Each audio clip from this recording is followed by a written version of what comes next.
নবী করিম সাল্লাল্লাহু আলাইহি ওয়াসাল্লাম কসম করে ফরমান, সে জাতের কসম, এই আয়াতের বরকতে পাহাড়ও নিজের জায়গা থেকে সরে যাবে। আজকে আমি এই আয়াতগুলির ওজিফা বলতে যাচ্ছি, যে আয়াতগুলি কোরআনে পাকের অনেক বরকতময় সূর আর আয়াত।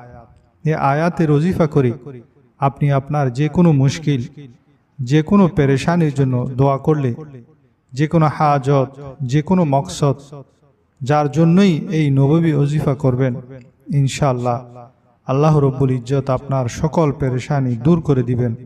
এই আয়াত হলো সূরা মুমিনুনের 115 থেকে 118 নং, মোট 4টি আয়াত, অর্থাৎ সূরা মুমিনুনের শেষ 4 আয়াত।